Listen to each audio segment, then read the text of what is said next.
Elizabeth Anderson's heart thumped hard against her chest as she ran after the yellow school bus, her 62-year-old legs aching with every frantic step.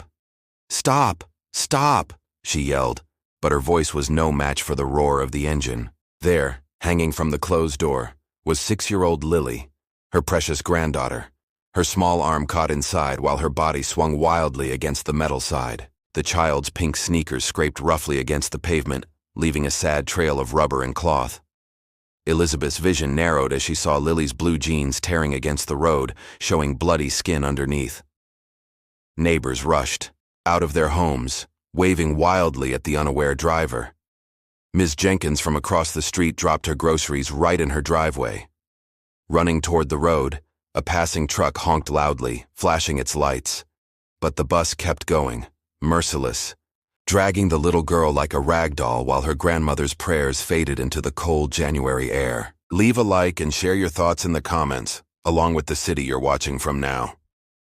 Let's continue with the story. Milfield, Maine, wasn't the kind of town you'd see on postcards, but to the people who lived there, it was just about perfect. 3,000 souls nestled between rolling hills and pine forests, where winter covered everything in crisp white for nearly half the year. The elementary school stood as the heart of the community, a brick building from the 1950s, where generations of families had learned their ABCs and times tables. Lily Anderson was the kind of child who made teachers smile without even trying.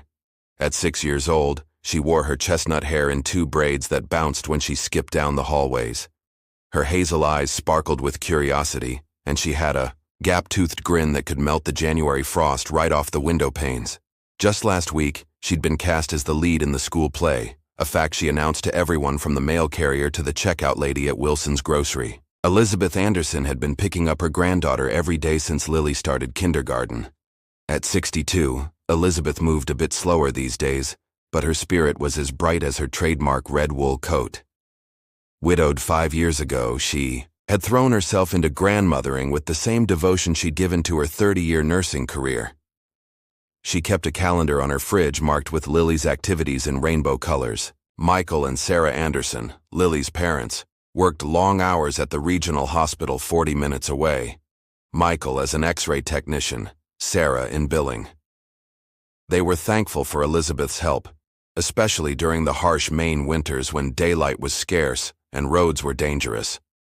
They lived in a modest 2-story house 3 blocks from the school, with a front porch where Elizabeth and Lily would sit drinking hot chocolate after school.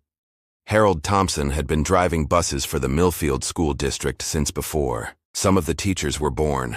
A Vietnam veteran with a silver mustache and wire-rimmed glasses, he knew every child by name and kept a stash of peppermint candies for the little ones nervous on their first day. His spotless driving record was a point of pride at his weekly veterans coffee meetup at Dolly's Diner. Principal Diana Morgan had been fighting budget cuts for years. Behind her warm smile and sensible pantsuits was a woman desperately trying to keep her school running amid shrinking resources and growing demands. The transportation budget had been cut 3 years in a row. No one in Milfield could have imagined how these lives would crash together on that cold January afternoon, changing their small town forever. January 25th arrived with a perfect Maine snowfall, the kind that turns ordinary streets into something from a storybook. Lily Anderson woke before her alarm, her small fingers reaching for the handmade calendar where she'd been counting down to today's first rehearsal for the winters. Tali, the elementary school production where she'd play the lead role of Perdita, the lost princess. "Grandma, did you see the snow?" Lily pressed her nose against the guest room door where Elizabeth was staying. Since Michael and Sarah had early hospital shifts, Elizabeth had spent the night to help with morning routines. "I see it, sweetheart," Elizabeth smiled, tying her robe. "Perfect day for those special boots." The boots had been a Christmas gift from Lily's grandfather, Robert. He passed away last winter. Sturdy brown leather with fleece lining and tiny embroidered snowflakes around the tops. Lily treasured them, wearing them only on the most special occasions. "Grandpa would say it's a sign," Lily declared, pulling the boots from their special place in her closet. "He always said snow on an important day means angels are watching." Elizabeth swallowed the lump in her throat. "That he did, sugar, that he did." They moved through their morning routine, Oatmeal with brown sugar, thermos of hot cocoa packed for after school, extra mittens just in case. Lily clutched her script, reciting lines between bites of breakfast. Her backpack, a purple one with reflective stripes that Sarah had insisted on for safety, was packed with her regular books, plus the special folder holding her precious script. "Promise you'll be waiting at the usual spot?" Lily asked as Elizabeth zipped her heavy winter coat. 3:15 sharp, corner of Maple and Pine, Elizabeth confirmed, the same promise she'd made hundreds of times before. The school. Day passed in a blur of excitement for Lily. Miss Peterson, the young music teacher directing the play, had given her special praise during their first read-through. At lunch, Lily sat at the center of her table, telling wide-eyed classmates what it felt like to be chosen for the lead role. By the time the final bell rang, she was tired but glowing with accomplishment. Harold Thompson had started his day far differently. His wife, Marge, had reminded him 3 times about the retirement paperwork that needed submitting to the district office. After 30 years of driving school buses in Milfield, this would be his final semester. The forms had sat on his desk for weeks. Harold couldn't bring himself to make it official. "You can't put it off forever," Marge had sighed, tucking the envelope into his lunch cooler. "Drop these at the office before your afternoon route." The district transportation office was chaotic when Harold arrived between his morning and afternoon routes. Budget meetings had everyone on edge. Transportation Director Frank Simmons barely looked up when Harold handed over his retirement forms. "By the way," Frank muttered, "Bus 14 needs maintenance, so you'll be driving number 22 today. New model, electronic doors instead of the manual lever." Harold frowned. "I haven't been trained on the electronic system." Frank waved dismissively. "It's just a button instead of a lever. Green to open, red to close. You'll figure it out." With no time for proper orientation, Harold had spent his lunch break sitting in the driver's seat of Bus 22, getting used to the new controls. The button panel was positioned to the left of the steering wheel, requiring him to turn away from the door to operate it. A design flaw, Harold thought. But who was he to question it with retirement looming? The afternoon pickup at Milfield, elementary, went normally. Harold checked off each child on his roster as they boarded, his practiced eye counting heads, noting the missing Bailey twins, down with the flu, and reminding Danny Wilson to zip his coat before stepping outside. Lily Anderson climbed aboard with her usual cheerful, "Hello, Mr. Thompson." Though she wasn't a regular on his route, he'd driven her often enough when her grandmother couldn't pick her up. Today was different. A one-time arrangement, because Elizabeth needed to be at the corner stop rather than the school due to a doctor's appointment that had run late. "Big day for you, Miss Lily," Harold smiled, recalling the announcement about the play casting in the morning bulletin. "Congratulations on your part," Lily beamed, clutching her purple backpack closer. "Thank you. I'm going to be a princess who gets lost and found again." The bus filled quickly, the children's excited chatter about the fresh snow creating a backdrop of white noise that Harold had grown used to over 3 decades. He pulled away from the school, starting the familiar route through town, his mind occasionally drifting to what retirement might look like. Maybe he and Marge would finally take that trip to the Grand Canyon they'd talked about for years.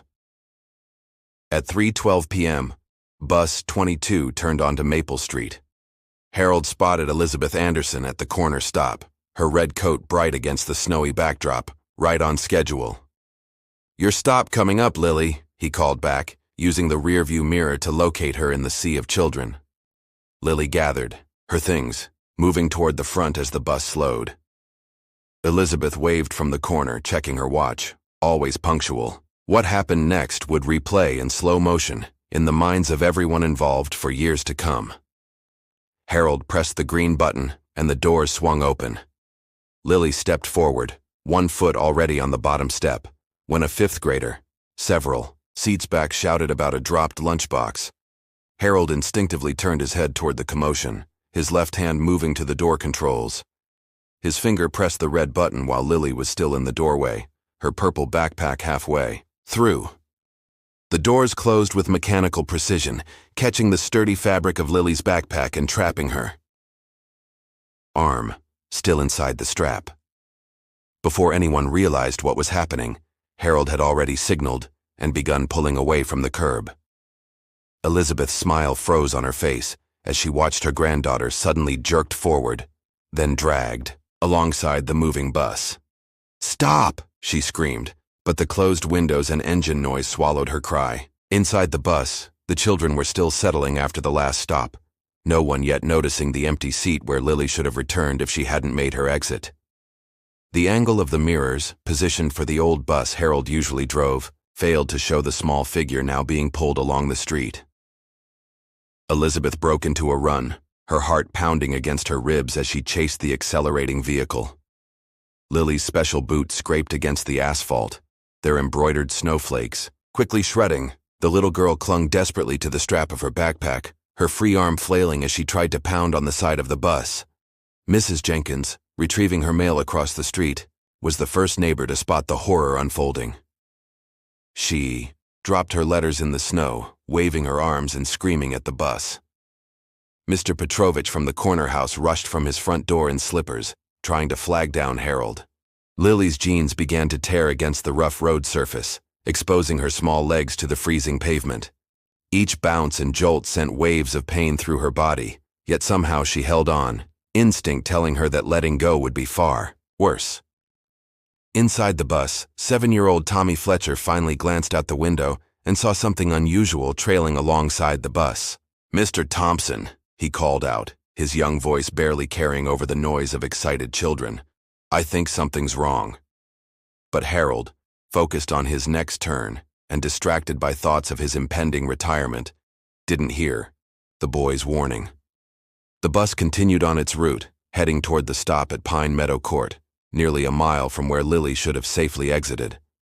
Elizabeth couldn't keep pace with the bus. She watched in helpless horror as it turned the corner, taking her granddaughter with it, leaving behind small scraps of denim and a single ruined boot in the middle of the snowy street. The bus slowed to a halt at the Pine Meadow Court stop, its brakes hissing like a tired beast settling down. Harold Thompson flipped the switch on the electronic door panel, his mind already on his next stop. He heard the doors swing open, followed immediately by a thud and a small cry that didn't sound like his usual passengers disembarking. "What in heaven's name?" he muttered, rising from his seat and peering down the steps. There on the ground lay Lily Anderson, her small body crumpled like discarded paper. Her purple backpack was torn nearly in half, her chestnut braids unraveled and matted with snow and grit. But it was the state of her clothing that struck Harold like a physical blow. Her jeans shredded from ankle to thigh, one bootless foot bloody and raw, the other boot hanging by a thread of leather. The child's pink winter coat was torn on one side, white stuffing poking through like the insides of a broken toy. "Oh my God!" cried Mrs. Patterson, who had been waiting at the stop for her twin boys. She rushed forward, dropping to her knees beside Lily. What happened to her? Harold stood frozen in the doorway, his veteran's mind flashing back to wounded comrades in distant jungles. This couldn't be happening. Not here in Milfield. Not on his watch. The door. "I don't understand," he stammered. The children on the bus pressed their faces to the windows, their shocked expressions ghostly against the glass. Tommy Fletcher, who had tried to alert Harold earlier, began to cry, finally understanding what he'd glimpsed through the window. A blue sedan screeched to a halt behind the bus, and Elizabeth Anderson burst from the driver's seat, her face twisted with fear and rage. Mr. Petrovich, the neighbor who had witnessed the incident, had driven her in pursuit of the bus. "Lily, my baby!" Elizabeth pushed past Harold with surprising strength, nearly knocking the old driver off balance as she scrambled down the steps. Harold watched in mute horror as Elizabeth gathered her granddaughter into her arms, her red coat enveloping the child like a protective wing. Lily's eyes were open, which Harold took as a blessed sign, but the vacant shock in them chilled him to the bone. "What did you do?" Elizabeth's voice was low and dangerous, her eyes finding Harold's. "How could you not know she was there? How could you not see her?" I never..." Words failed him as the magnitude of what had happened began to sink in. A child had been dragged nearly a mile by his bus. Her blood stained the fresh snow beneath them. Mrs. Patterson had already dialed 911, her voice steady as she described the situation, though her free hand trembled as she stroked Lily's hair.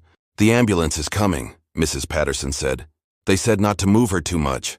Elizabeth nodded, her nurse's training battling with her grandmother's instinct to scoop Lily up and run for help. "Lily, sweetheart, can you hear me? It's Grandma." "It hurts," came the whispered reply, so faint only Elizabeth caught it. "My special boots are ruined. Grandpa will be mad." A sob caught in Elizabeth's throat. "No, darling. Grandpa would just be happy you're alive."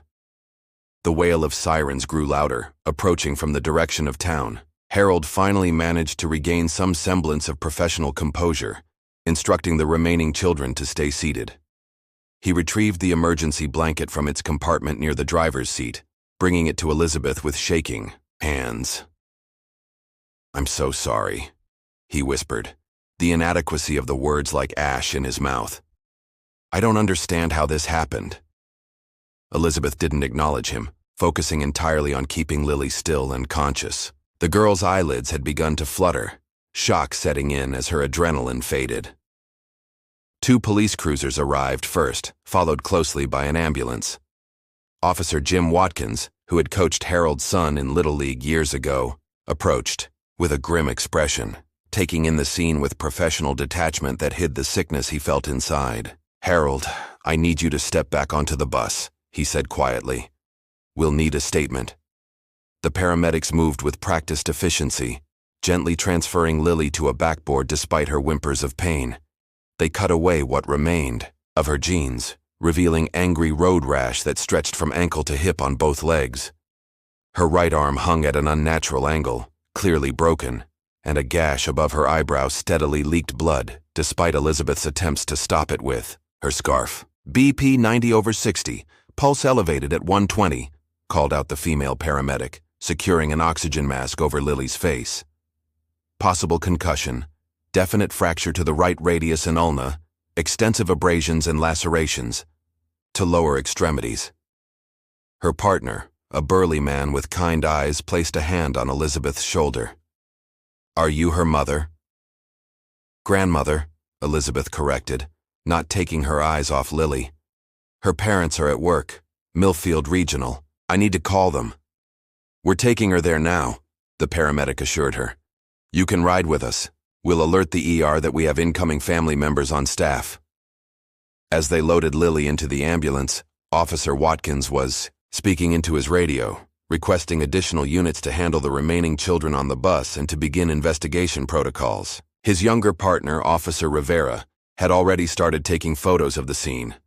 The scraps of denim in the snow, the single ruined boot, and, most damning of all, the long trail of disturbed snow and smeared blood leading back toward Maple Street. Inside the bus, the children had gone eerily quiet, their usual after-school chatter replaced by shocked whispers and occasional sniffles. Harold sat heavily in the driver's seat, his head in his hands, trying to piece together how this could have happened. The new bus, the unfamiliar controls, the momentary distraction, the horrible, horrible mistake. A second bus arrived to transfer the children, its driver ashen-faced as Officer Rivera briefed him on the situation. One by one, the students filed past Harold, some avoiding his eyes, others staring with undisguised accusation. Tommy Fletcher paused, his small hand resting briefly on the old driver's shoulder. "I tried to tell you, Mr. Thompson," the boy said softly. "I saw her out my window." The simple statement, free of blame, yet heavy with truth, broke something in Harold. A sob escaped him as Tommy moved on, following his classmates to the replacement bus. At Milfield Regional Hospital, the emergency team was waiting when the ambulance arrived. Dr. Rebecca Williams, the pediatric trauma specialist, took charge immediately, her voice calm as she directed her team. "CT scan first, then X-ray. I want a full trauma panel run stat. Type and cross for 2 units of packed cells just in case." Sarah Anderson burst through the ER doors as they were transferring Lily to a treatment bay, her hospital ID badge still dangling from her neck. "I'm her mother," she gasped to the security guard who tried to stop her. "That's my daughter." Elizabeth met her daughter at the threshold, her composure finally cracking as she fell into Sarah's arms. "It was so fast," she sobbed. The bus, it just took her. I couldn't catch up. I couldn't stop it. Michael Anderson arrived minutes later. His X-ray technician's scrubs swapped for street clothes in his haste. Dr. Williams intercepted him before he could enter the trauma room. "Michael, I need you to be a father right now, not a medical professional," she said firmly. "Let my team work. I promise we're giving her our absolute best." In the hospital waiting room, the news was already spreading. Principal Morgan arrived, her face tight with concern and something else. Fear, the kind of fear administrators feel when facing a catastrophic failure of the systems they oversee. "How bad?" she asked Elizabeth, who sat between Sarah and Michael, their hands linked in a chain of shared anguish. "Road rash on most of her lower body, broken arm, possible concussion," Elizabeth recited flatly. "They're still assessing." Diana nodded, her professional mask slipping to reveal genuine distress. "I don't understand how this could happen. Harold Thompson is our most experienced driver." "He didn't see her," Elizabeth said, her voice hollow. "Somehow he closed the door on her backpack and just drove away with my grandbaby hanging from the side of that bus." The principal paled. "There will be a full investigation, I promise you that." Outside the waiting room, local news vans were already gathering. The first reporters were preparing their somber on-camera statements about the tragedy unfolding in the small town of Milfield. Inside the hospital, staff whispered in corners, many of them friends with Michael and Sarah, all of them horrified by what had happened to their colleague's child. At the police station, Harold Thompson sat across from Officer Watkins, his weathered hands clasped on the table between them. He had declined an attorney, wanting only to explain, to understand, to somehow make sense of his unforgivable mistake. "The switch is on the left," he was saying, demonstrating with gnarled fingers. "On my regular bus, it's a lever on the right. I've driven that way for 30 years, Jim. 30 years without so much as a fender bender." Officer Watkins nodded, taking careful notes. "Did you check your mirrors before pulling away from the stop?" Harold's face crumpled. "I thought I did. I always do. It's procedure. But the mirrors on bus 22 are adjusted differently. The angles aren't the same as my regular route bus."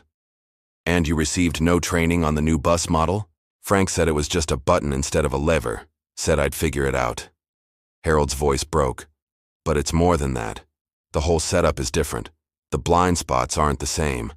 As night fell over Milfield, the community held its breath, waiting for news about little Lily Anderson, the girl who had been so excited to play a princess, whose special boots from her departed grandfather now lay in an evidence bag at the police station, whose suffering would force a town to face tough questions about budgets, training, and accountability.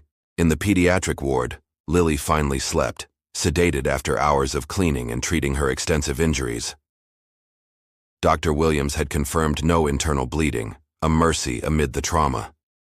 The broken arm had been set, the lacerations sutured, the road rash carefully cleaned and dressed, but the psychological wounds would take far longer to heal.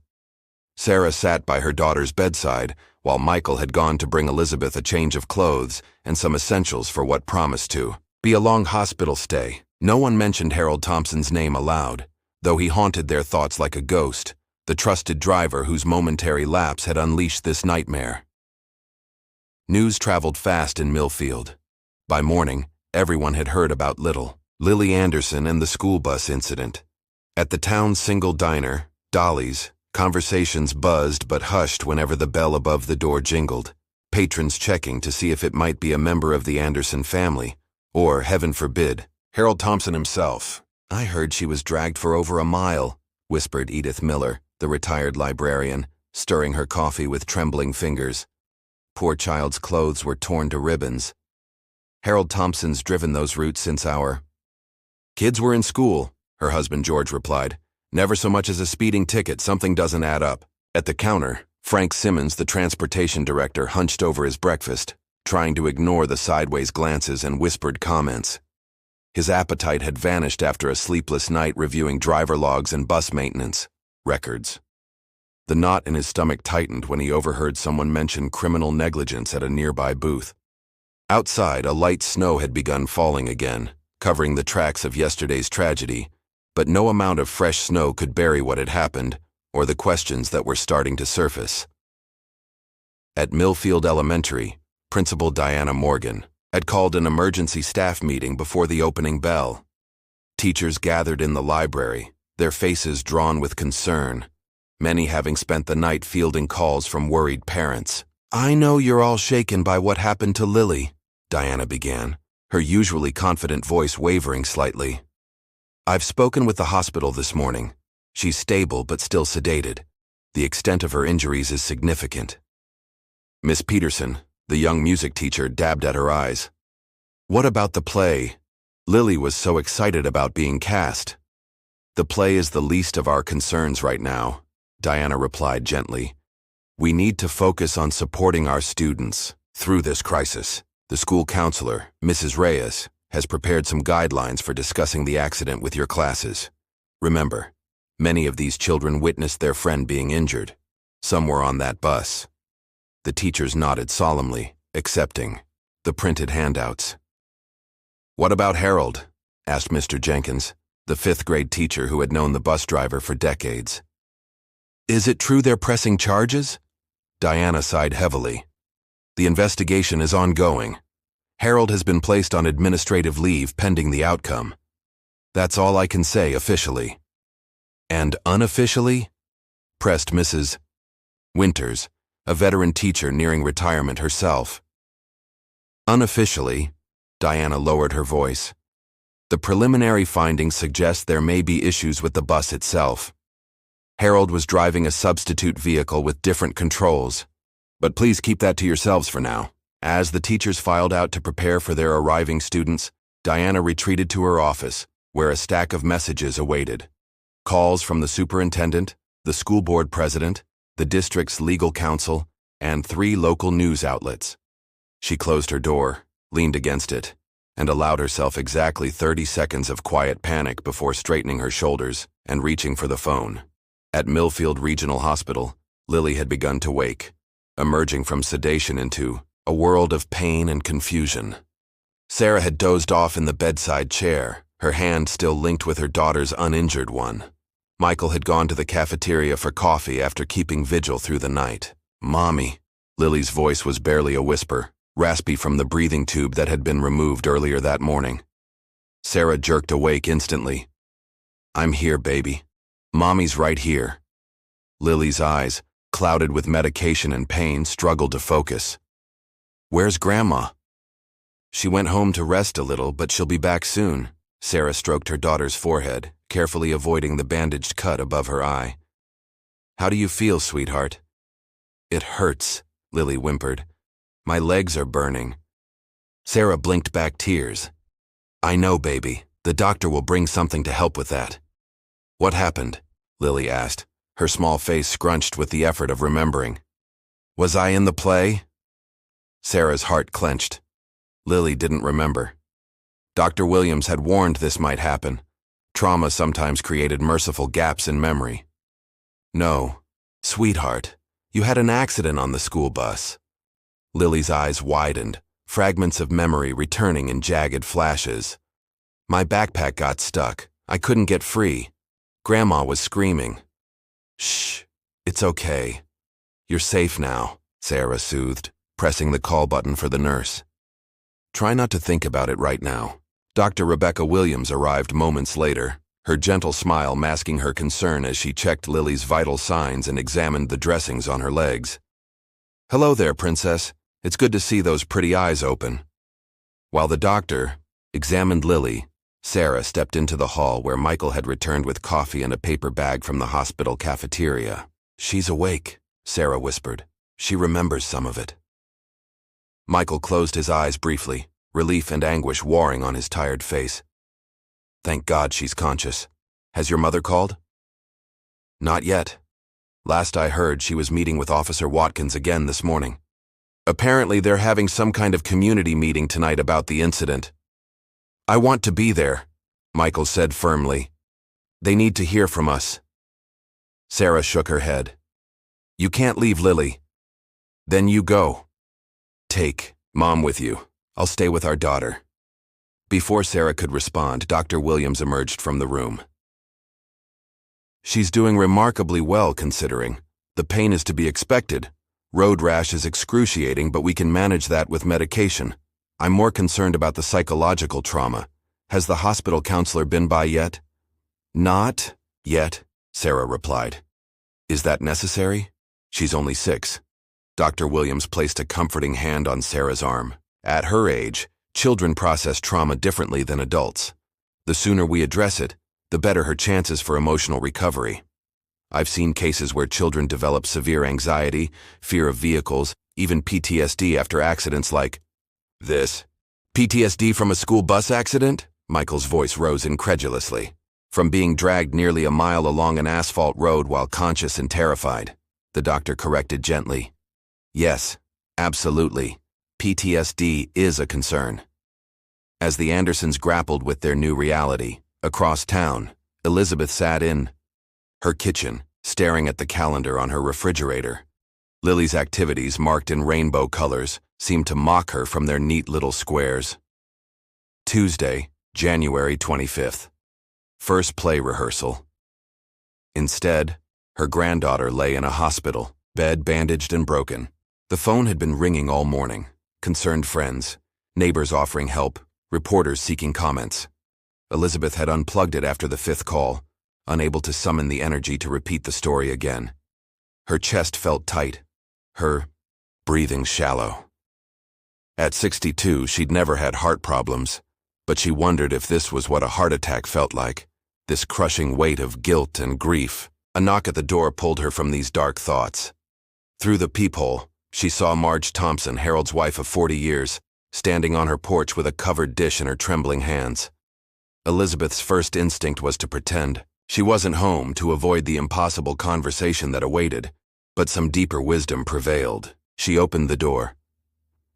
Elizabeth, Marge began, her eyes red-rimmed from crying. I don't know what to say except I'm so sorry. Harold he can't eat, can't sleep. He keeps saying he should be locked up for what happened. Elizabeth said nothing, her hand gripping the doorframe for support. I brought a casserole, Marge continued, holding out the dish. I know you've been at the hospital, thought you might not feel like cooking. Elizabeth stared at the offering, this ordinary gesture amid catastrophe, and something inside her threatened to shatter. Did you know, she said finally, her voice eerily calm, that Lily asked about her boots first thing? Not her broken arm, not her torn-up legs, her special boots from Robert. They're destroyed, and she was worried her grandfather would be mad about it. Marge's face crumpled. Oh, Elizabeth. I've known you and Harold for 30 years, Elizabeth continued, still not taking the casserole. You were at Robert's funeral last winter. Harold helped carry his coffin. And now, it was an accident, Marge whispered. A terrible, terrible accident. Harold would never— I know he wouldn't, Elizabeth cut her off. That's what makes this so impossible. I don't want to hate Harold, but when I close my eyes, all I see is Lily being dragged down that street and him driving on, like nothing was happening.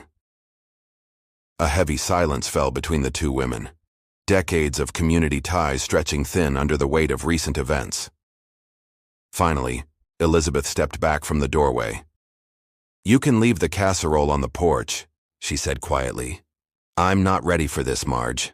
I just can't. As Marge Thompson retreated down the walkway, another kind of storm was brewing at the school district offices. Superintendent Richard Wallace had convened an emergency meeting with the school, board, district legal counsel, and the transportation director.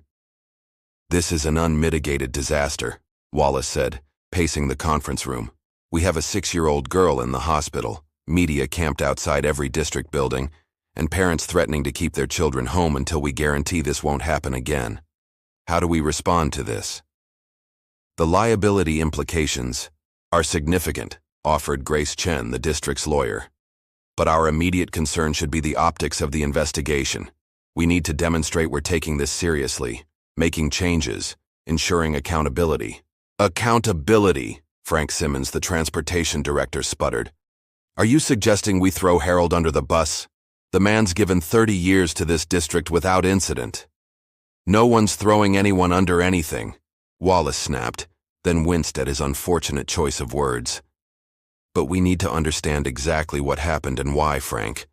I'll need all maintenance records for both buses, the one Harold usually drives, and the substitute vehicle. From yesterday, I want driver training logs, safety inspection certificates, everything. Frank shifted uncomfortably. About that, sir, there may be some gaps in our documentation. The superintendent froze mid-pace. What kind of gaps? Budget. Cuts last year meant we had to scale back on formal training sessions for the electronic systems on the newer buses. We've been doing more on-the-job training. You mean you've been cutting corners? Grace Chen interjected sharply, potentially in violation of state transportation safety guidelines. We did what we had to do with the resources allocated, Frank defended. The school board approved those budget cuts. Board President Margaret Whitmore bristled. We approved reductions based on your assurance that essential services and safety protocols would be maintained. As accusations flew around the EOR conference table, a clearer picture began to emerge, one of systemic failures, not just individual error. The district had been operating on a shoestring budget for years, deferring maintenance, postponing training, stretching resources beyond reasonable limits. Harold Thompson's tragic mistake was perhaps the inevitable result of these compounding compromises.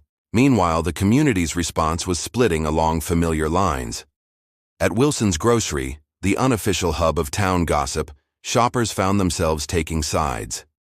Harold Thompson deserves to be in jail, declared Martha Livingston, the bank manager's wife. If I drove my car and dragged someone down the street, they'd lock me up and throw away the key. For heaven's sake, Martha, the man served this community for decades, countered Bill Fisher, the hardware store owner. It was an accident, a terrible one, but still an accident. Could have happened to anyone driving an unfamiliar vehicle. Anyone who bothered to check their mirrors before driving off wouldn't have dragged a child, Martha shot back. My Johnny rides that bus. It could have been him. Across town, a different kind of division was forming. Parents were organizing into action committees, some demanding Harold's immediate termination and criminal charges, others focusing on broader safety reforms for the district's transportation system. Texts and emails flew between households, positions hardened, friendships strained. Social media amplified these divisions. Local Facebook groups that usually featured lost pet announcements and recommendations for reliable plumbers now hosted heated debates about school funding, driver screening, and bus safety design. Outside news outlets picked up the story, framing it as either a tragic accident or a shocking case of negligence, depending on their editorial slant. By late afternoon, Milfield Town Hall was packed to capacity for the emergency community meeting, the crowd spilling out onto the steps despite the January chill. Many held handmade signs expressing support for either the Anderson family or Harold Thompson. Inside, town manager Patricia Gonzalez struggled to maintain order as speakers approached the microphone, their comments growing increasingly emotional. Elizabeth sat in the front row, a reluctant centerpiece to the drama unfolding around her. She had come alone, insisting that Sarah and Michael stay with Lily. "Our children deserve better than this," shouted Roy Bennett, father of 2 elementary students. "How many more kids need to be dragged down the street before we admit our school transportation system is broken?" Applause erupted from one section of the audience, while another group sat stone-faced. "Harold Thompson has devoted his life to safely transporting our children," countered Reverend Matthews from the First Baptist Church. "One tragic mistake doesn't erase 30 years of service. We should be supporting him through this nightmare, not crucifying him." More applause, more division. Elizabeth sat through it all, her expression unreadable, her hands clasped tightly in her lap. When Patricia Gonzalez finally called her name, a hush fell over the crowd. "Mrs. Anderson, would you like to address the community?" Elizabeth rose slowly, making her way to the microphone. The room held its breath. "My granddaughter Lily is 6 years old," she began, her voice surprisingly steady. "Yesterday morning she was worried about remembering her lines for the school play. Today she's in a hospital bed, learning how to use a bedpan because she can't walk to the bathroom with her legs torn up from being dragged behind a school bus." She paused, scanning the faces before her, friends, neighbors, people she'd known her entire life. I've heard a lot of talk tonight about whose fault this is. Harold Thompson's for not checking his mirrors, the school districts for not training him properly, the bus manufacturers for poor design. The truth is, I don't know who to blame. And right now, I don't much care. Another pause as she drew a deep breath. What I do care about is making sure no other child goes through what Lily is enduring. No other grandmother watches helplessly as her grandbaby is dragged down a street.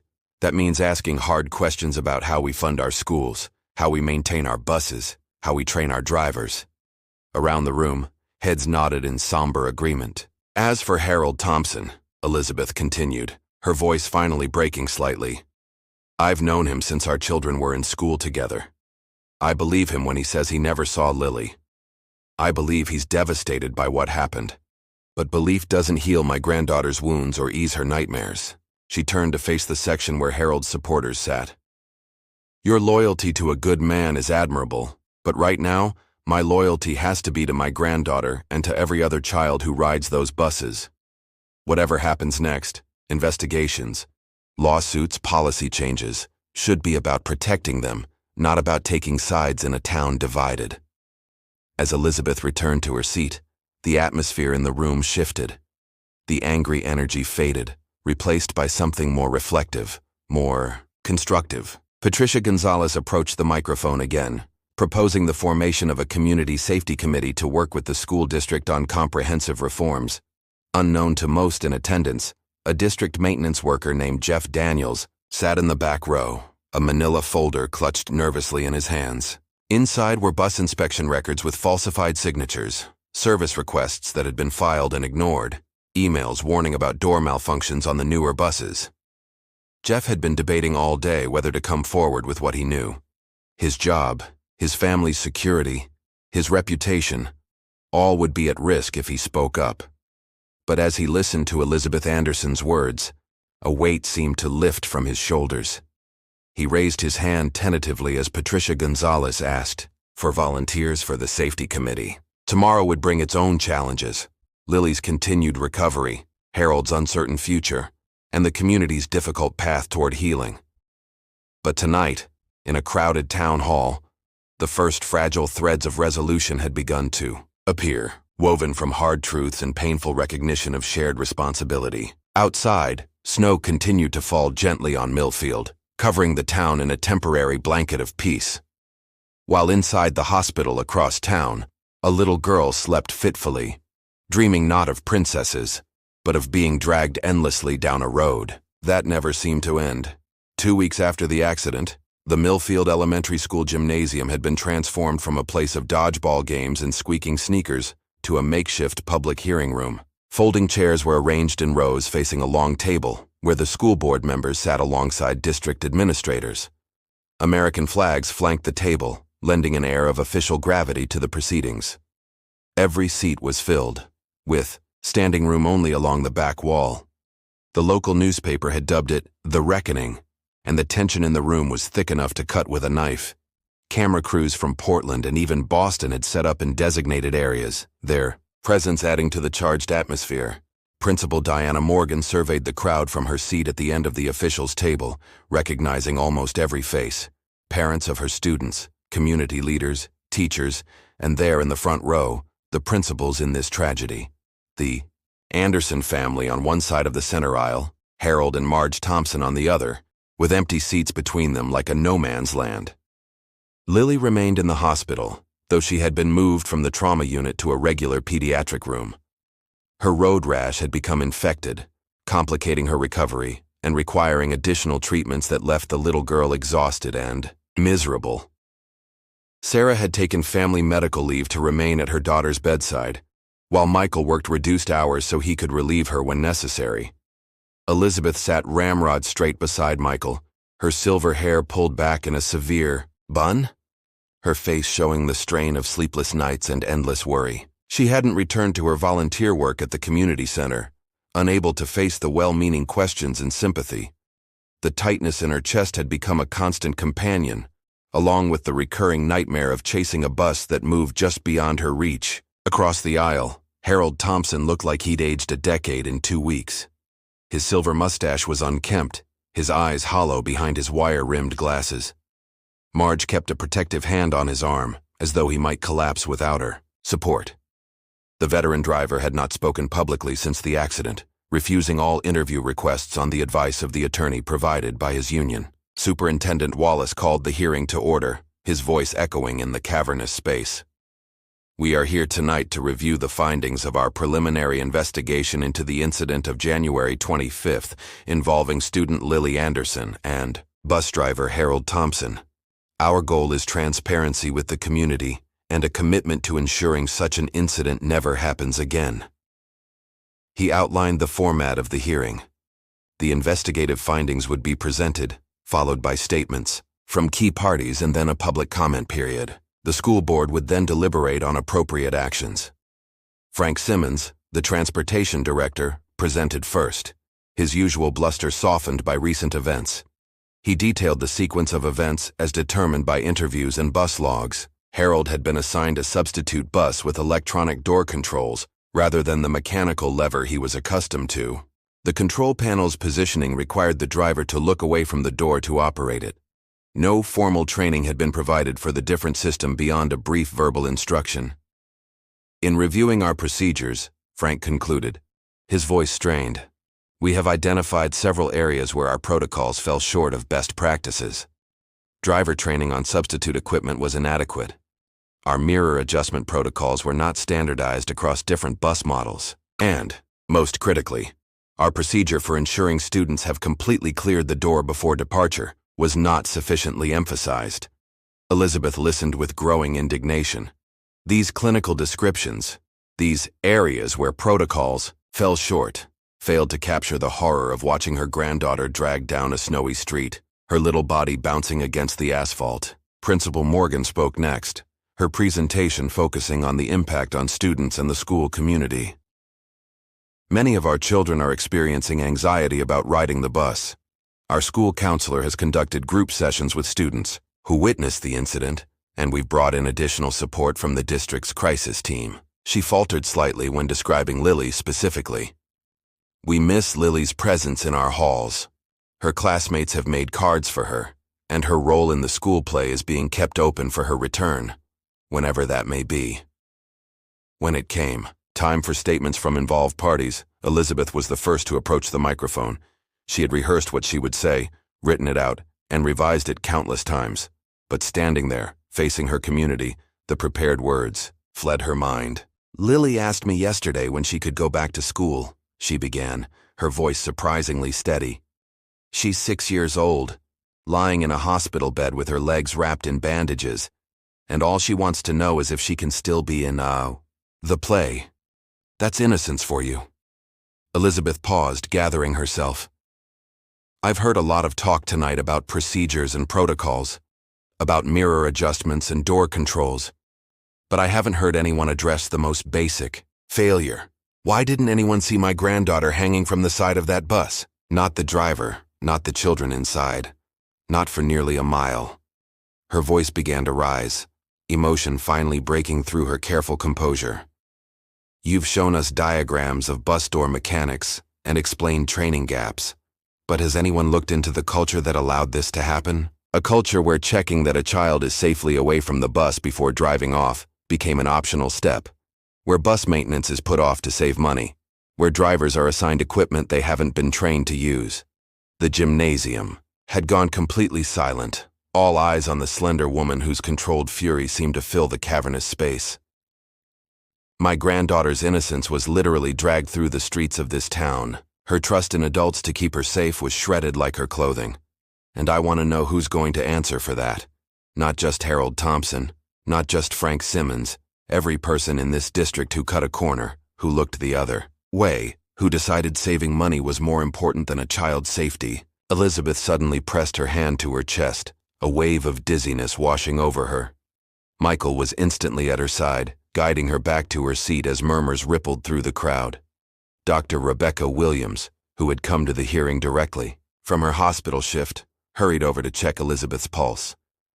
Blood pressure's elevated, she murmured to Michael. She needs to rest. But Elizabeth shook her head, waving them off. I'm fine, she insisted, though the color had drained from her face. Just give me a minute.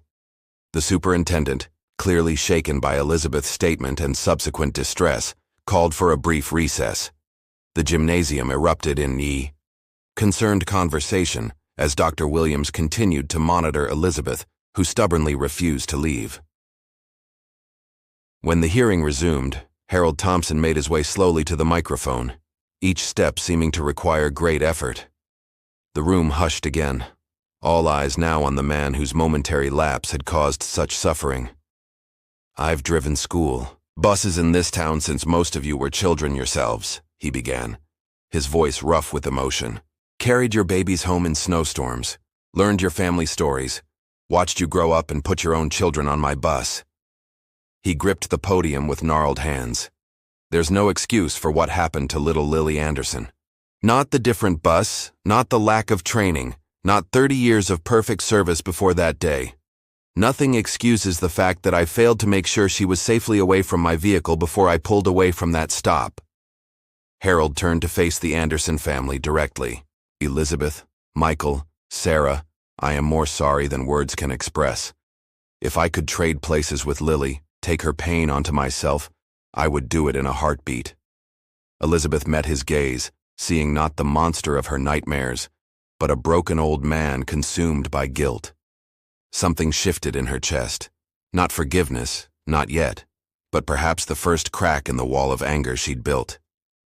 Harold continued, addressing the broader audience. "I've submitted my resignation, effective immediately. I won't put another child at risk. But before I go, I need to say something about what I've observed in my 3 decades with this district." He squared his shoulders slightly. "Every year, we're asked to do more with less. Routes get longer, maintenance gets delayed, training becomes on the job. We've lost 3 mechanics in 5 years with only 1 replacement. Our newest buses have blind spots the old ones didn't, but we're told to make do. I adapted because that's what you do when you care about getting kids home safe. But adaptation without proper support is dangerous, as we've all learned in the worst possible way." A ripple of uncomfortable recognition passed through the officials at the table. These were truths they all knew but rarely acknowledged publicly. "I take full responsibility for my failure that day," Harold concluded. "But I hope this community will look beyond blaming one old driver and ask harder questions about the system that set the stage for this tragedy." As Harold returned to his seat, leaning heavily on his wife, Jeff Daniels rose from the back row, the manila folder clutched in his trembling hands. The maintenance worker had volunteered for the safety committee at the town hall meeting 2 weeks earlier, but had still hesitated to come forward with his documentation. Now, watching Elizabeth's distress and Harold's raw confession, he could remain silent no longer. "Mr. Superintendent," he called out, his voice cracking slightly, "I have information relevant to this investigation." All heads turned toward the back of the room. "I've worked in bus maintenance for this district for 8 years. Jeff continued, moving toward the front.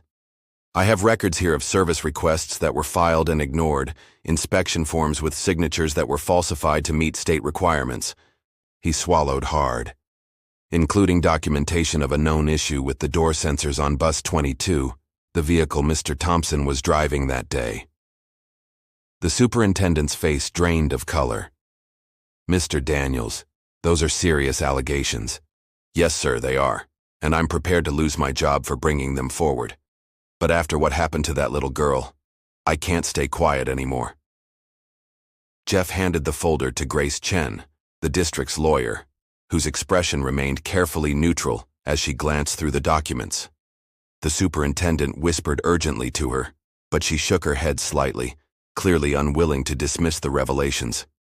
The hearing descended into chaos as parents demanded answers, board members huddled in emergency consultation, and reporters pressed forward, sensing a bigger story than they'd anticipated. In the midst of the uproar, Elizabeth suddenly clutched her chest again, a sharp pain stealing her breath. "Elizabeth." Michael's concerned voice seemed to come from far away. The room began to spin, faces blurring as Elizabeth tried to focus. Dr. Williams's professional mask dropped as she recognized the symptoms immediately. "Call an ambulance," she shouted, lowering Elizabeth to the floor. "She's having a heart attack." As emergency responders rushed into the gymnasium, the school board hearing dissolved into frantic confusion. Michael pulled out his phone with shaking hands to call Sarah at the hospital. How could he tell her that not only was their daughter still suffering, but now her mother was being rushed to the emergency room? Harold Thompson stood frozen in horror, watching as the grandmother who had chased after his bus now lay pale and still on the gymnasium floor, oxygen being administered.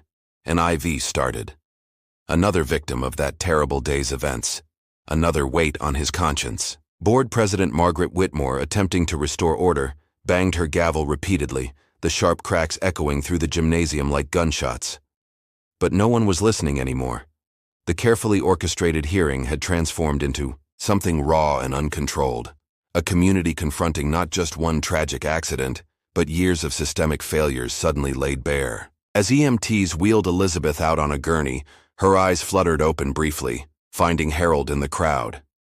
Their gazes locked for one pregnant moment. Survivor and driver, grandmother and neighbor, two people forever connected by tragedy, their lives unraveling in ways neither could have imagined 2 weeks ago, when a school bus door closed on a purple backpack. The cardiac care unit at Milfield Regional Hospital maintained a hushed reverence, broken only by the steady beeping of monitors and the soft-soled footsteps of nurses moving between rooms. Elizabeth Anderson had been stabilized. The heart attack, less severe than initially feared, but the cardiologist had been blunt. She had narrowly avoided a much worse outcome. At 62, with no prior cardiac history, the stress of recent events had taken a physical toll that could no longer be ignored. Down the hall in the pediatric wing, Lily remained in her own battle. The infection in her road rash had finally responded to a stronger course of antibiotics, but the psychological wounds were proving more resistant to treatment. Nightmares disrupted her sleep, and she'd developed an intense fear of vehicles, screaming in panic when an ambulance passed her window with sirens blaring. Michael Anderson found himself torn between two hospital rooms, two bedsides, two beloved family members, suffering the ripple effects of a single terrible moment. In the cardiac waiting room, he stared into a coffee cup that had long gone cold, wondering how their orderly life had shattered so completely in the span of 2 weeks. Sarah appeared in the doorway, her nurse's scrubs replaced by rumpled civilian clothes, dark circles prominent beneath her eyes. "Mom's awake," she said softly. "Dr. Patel says the medication is helping." Michael stood, joints stiff from hours in the uncomfortable chair. And Lily? Finally sleeping. The new child psychologist came by, Dr. Morales. "He seems good." Got her to talk a little about what she remembers. Sarah's voice caught. She said she kept thinking about her lines for the play while she was being dragged, recited them in her head to stay brave. Michael pulled his wife into an embrace, feeling her shoulders shake with silent sobs. For days, they had functioned in emergency mode, making medical decisions, fielding calls, maintaining brave faces for Lily. Now, in this brief moment of privacy, the full weight of their ordeal crashed down upon them. "I can't do this anymore," Sarah whispered against his shoulder. "I can't be strong for everyone. I just want our life back." "I know," Michael murmured into her hair. "I know." Across town, in the modest home he'd shared with Marge for 40 years, Harold Thompson sat at his kitchen table, surrounded by sympathy cards from former students and driver colleagues. The announcement of his resignation had brought an outpouring of support from many who remembered his kindnesses over the decades, the time he'd waited an extra 10 minutes for a child whose mother's car wouldn't start, the Christmas he delivered presents to a family whose father had lost his job, the countless small gestures that had defined his career. But these testaments to his character provided little comfort now, not when balanced against the image that haunted his every waking moment. Lily Anderson's small body being dragged alongside his bus while he drove on, oblivious to her terror. "You need to eat something," Marge urged, placing a sandwich before him. "You're wasting away." Harold looked up at his wife, this woman who had stood beside him through Vietnam, through the loss of their son to drugs years ago, through every hardship life had thrown their way. Her unwavering faith in him was both a blessing and a burden. "They're saying Elizabeth Anderson had a heart attack at that hearing," he said, his voice hollow. "Because of the stress. Because of what I did." "You didn't give her a heart attack, Harold," Marge insisted. And from what I hear, she's going to recover. This time, Harold muttered. But the damage is done. To her. To that little girl. To this whole town. The ringing phone interrupted their conversation. Marge answered, her expression shifting from concern to surprise as she listened to the caller. "It's for you," she said, holding out the receiver. "It's Michael Anderson." Harold stared at the phone as if it might bite him. Why would Lily's father be calling? To berate him, to threaten legal action? With trembling fingers, he accepted the receiver. "This is Harold," he said, bracing himself. "Mr. Thompson." Michael's voice sounded tired, drained of emotion. "I'm calling because I think you should know what's happening with my family." For the next 10 minutes, Harold listened as Michael described Elizabeth's condition, Lily's ongoing struggles, and the revelation that had emerged during her therapy session that afternoon. "She remembers your kindness," Michael said. "All those times you gave her peppermint candies, how you knew her name from the first day. She's confused, trying to reconcile the Mr. Thompson she knew with what happened to her." Harold, closed his eyes, a tear tracking down his weathered cheek. "Why are you telling me this?" "Because my daughter asked if you were okay," Michael replied simply. "In the middle of everything she's going through, she wanted to know if you were all right, and I realized I didn't have an answer for her." A silent stretch hung between them, filled with the complex emotions of two men connected by tragedy, one responsible, one suffering the consequences. "Dr. Morales thinks it might help Lily's recovery if she could see you," Michael finally continued. "Under supervision, of course, to understand that you didn't mean to hurt her, that it really was an accident."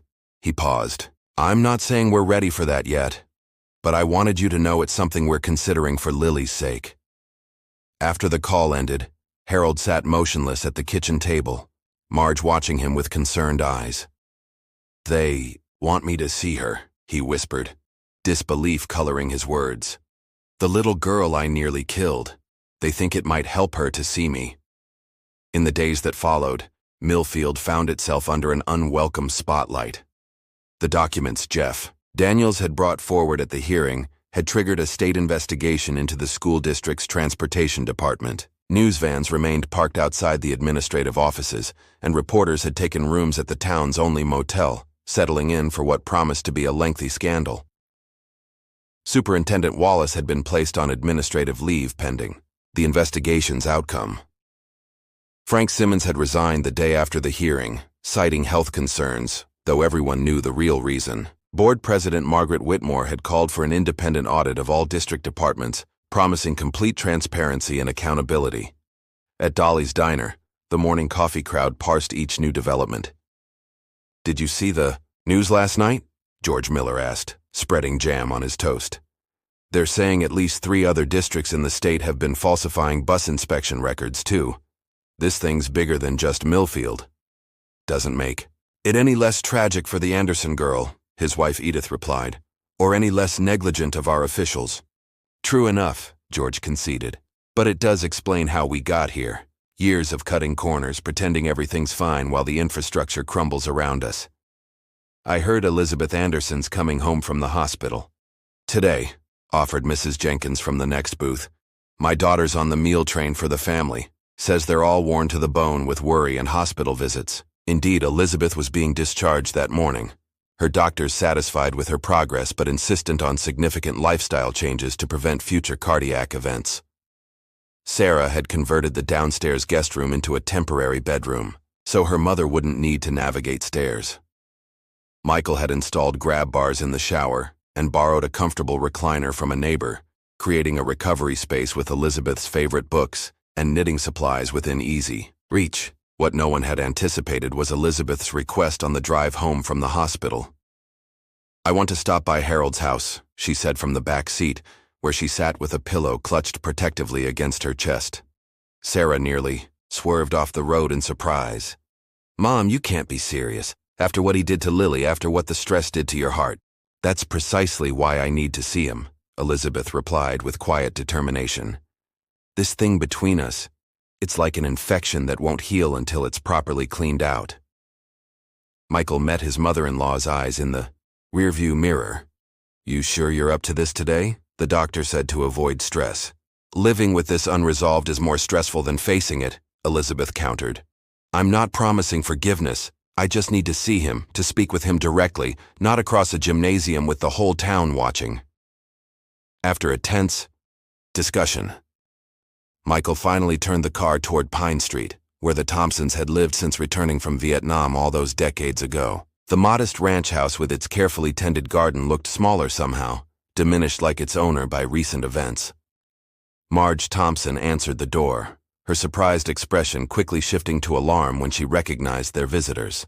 "Elizabeth, should you be out of the hospital?" she exclaimed, then noticed Elizabeth's pale complexion and the way she leaned on Sarah's arm for support. "Come in, please. Sit down before you fall down." Harold emerged from the back of the house, freezing when he saw who had arrived. The two families regarded each other awkwardly in the living room, years of casual community friendships now, strained by the weight of shared trauma. "I came to tell you something," Elizabeth said finally, her voice stronger than her appearance suggested. "Something important." Harold nodded, unable to speak, his hands twisting nervously in his lap. "I don't hate you," Elizabeth continued, each word deliberate. "I've tried to. God knows I've wanted someone to blame for what happened to Lily, for what's happened to our whole family. But hate is too exhausting, and I don't have the energy to spare." Harold swallowed hard, tears gathering in his eyes. "I'm not saying I forgive you," Elizabeth clarified.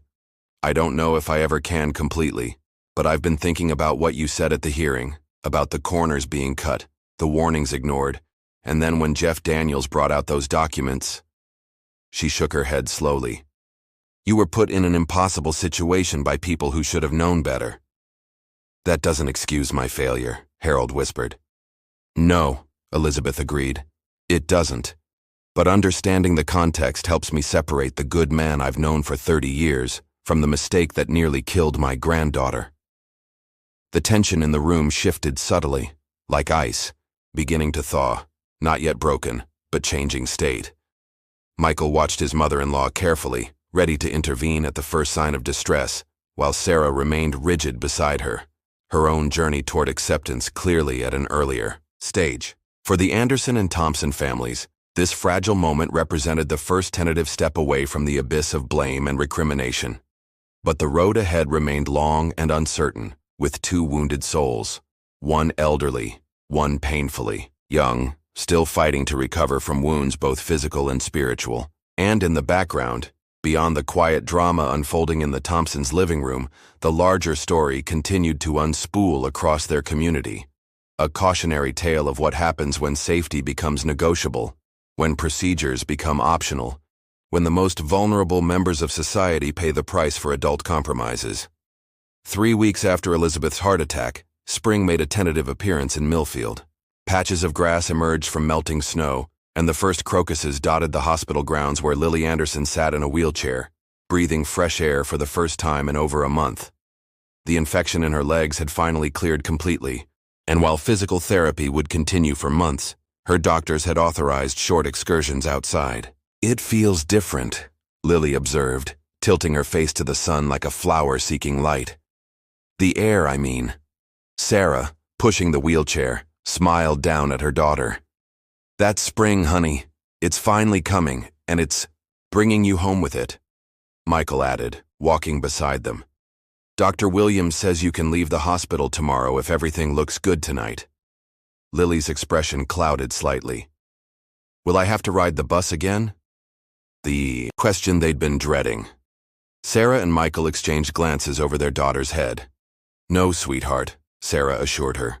"Either Grandma or one of us will drive you until you're ready, and when that time comes, we'll figure it out together." Lily nodded, seemingly satisfied with this answer, though the grown-ups recognized the conversation was far from over. The child psychologist had warned them that Lily's trauma would resurface in waves, requiring ongoing support and patience. Across town, an extraordinary meeting was taking place in the conference room of Milfield's small law office. Jeff Daniels sat beside his attorney, facing representatives from the school district, the State Department of Education, and the bus manufacturer. His documentation of falsified maintenance records and ignored safety warnings had triggered a full-scale investigation that had expanded well beyond Milfield's borders.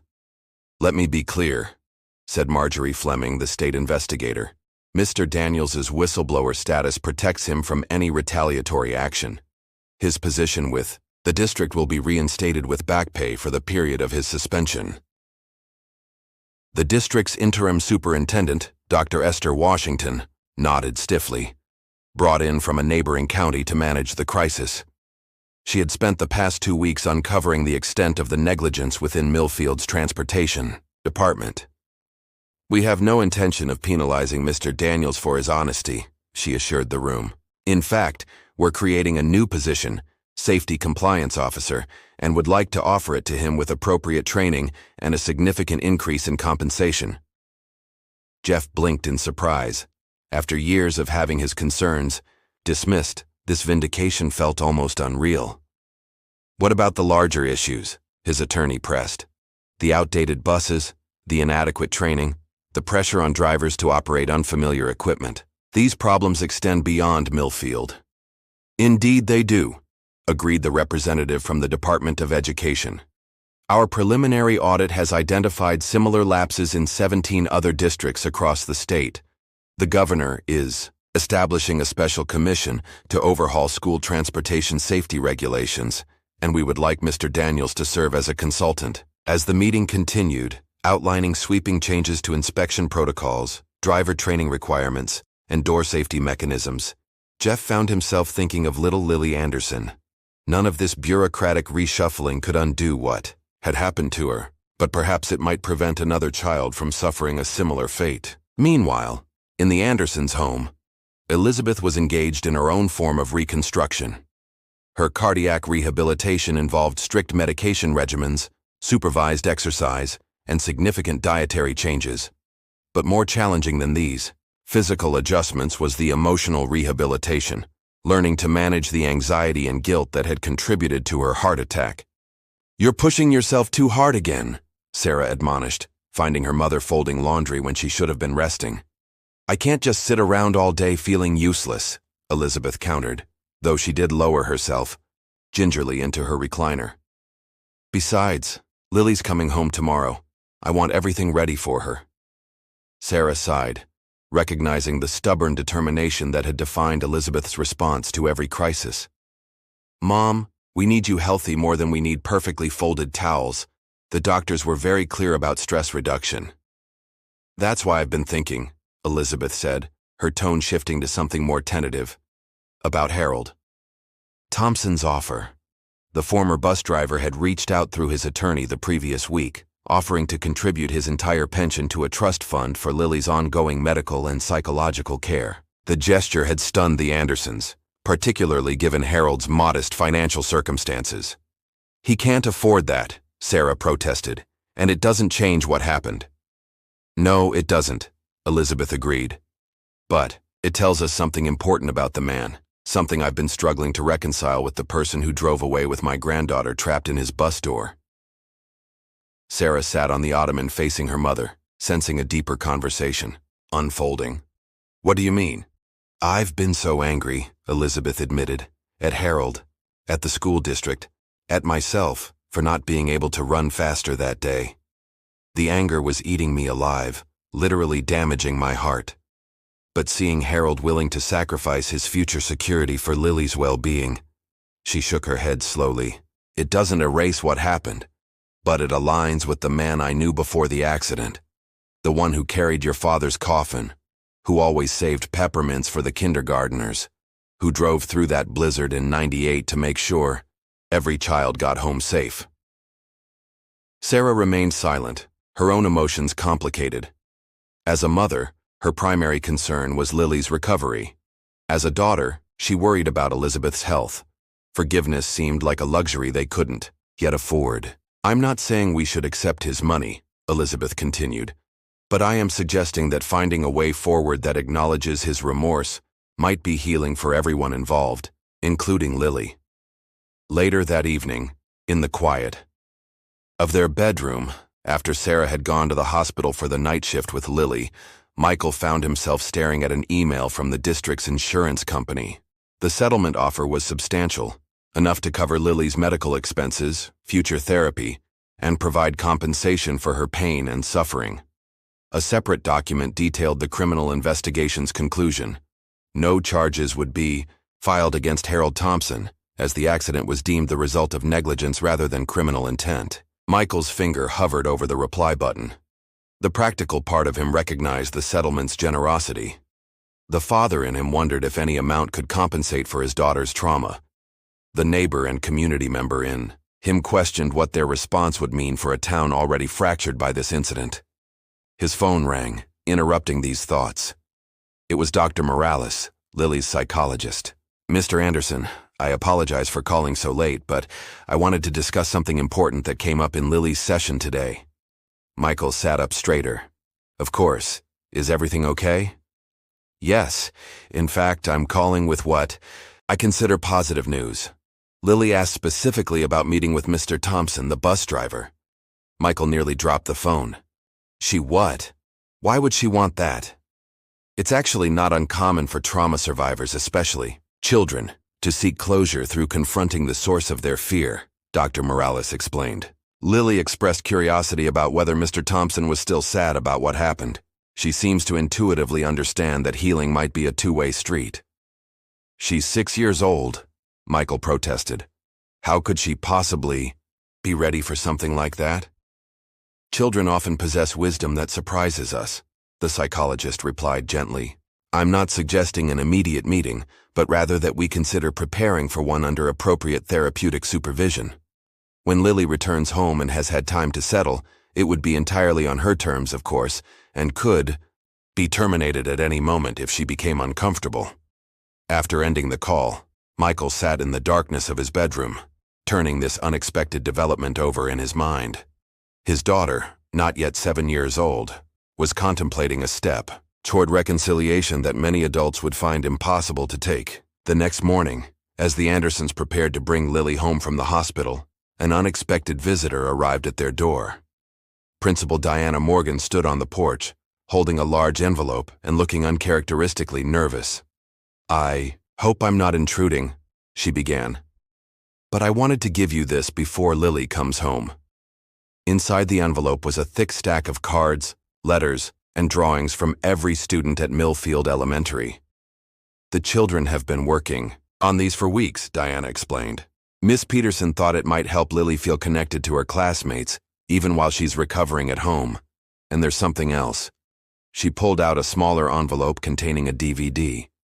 "The students performed their play last week, but they left Lily's role empty, just a spotlight where she would have stood.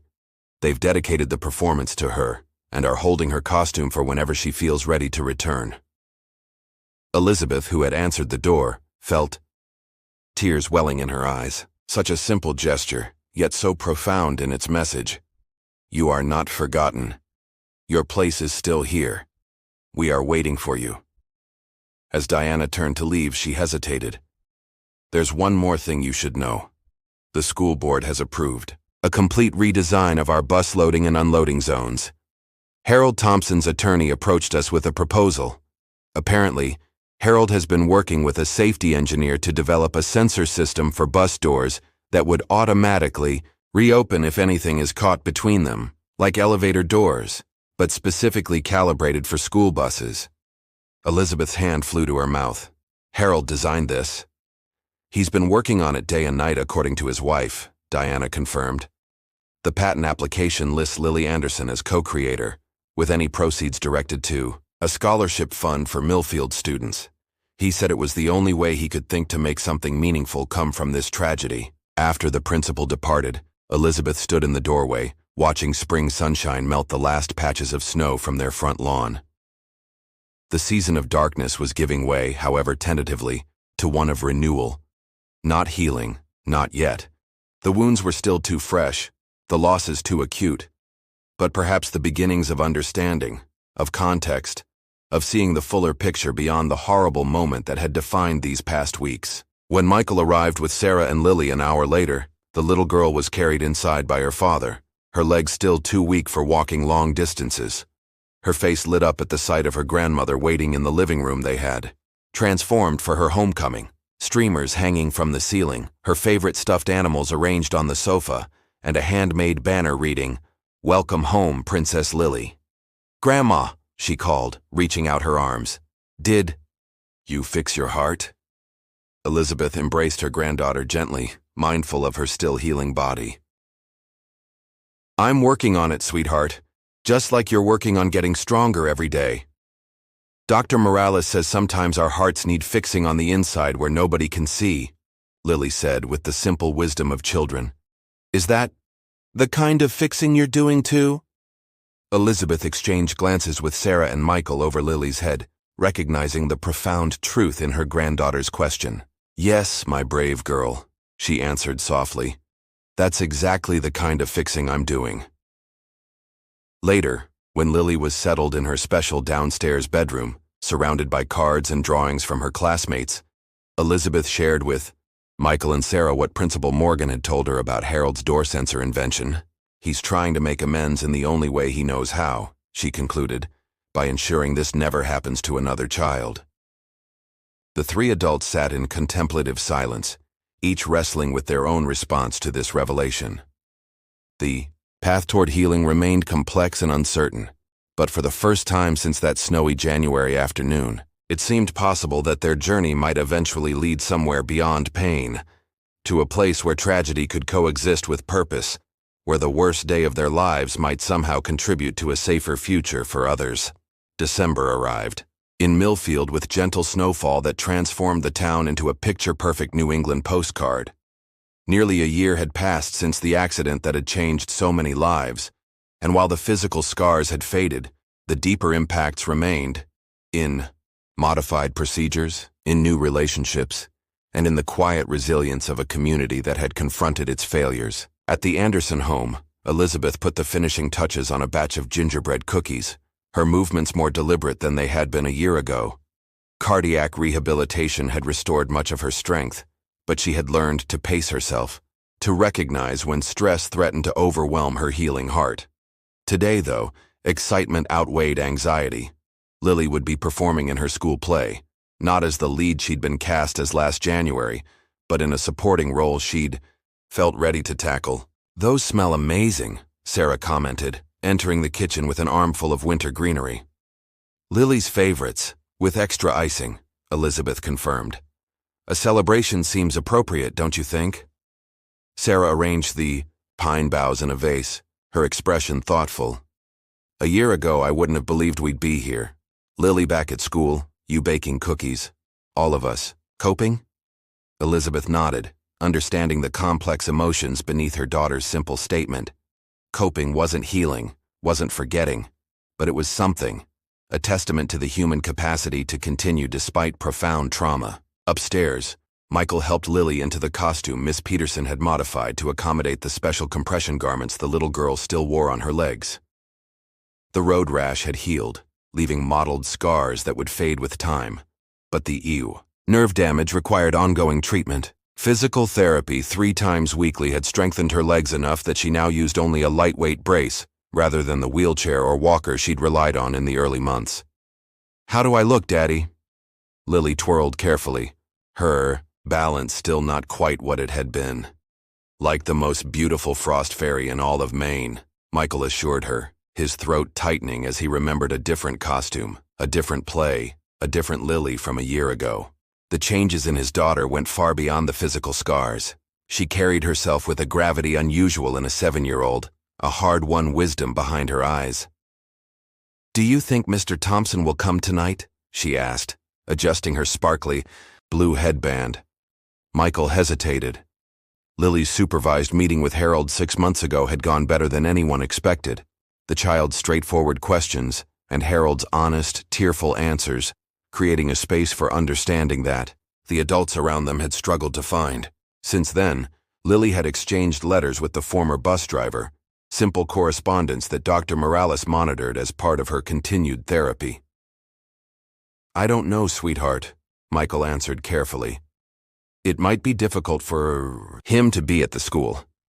Lily considered this with characteristic thoughtfulness, because people still blame him, even though it wasn't just his fault. Something like that, Michael agreed, marveling at his daughter's perception. The state investigation had concluded months ago, confirming what Jeff Daniels' documents had revealed: a systemic failure of oversight, training, and maintenance that had created the perfect conditions for tragedy. Harold Thompson had been the final link in a long chain of negligence, his momentary lapse the visible culmination of invisible corners cut over years. Milfield Elementary School was packed to capacity that evening for the winter performance.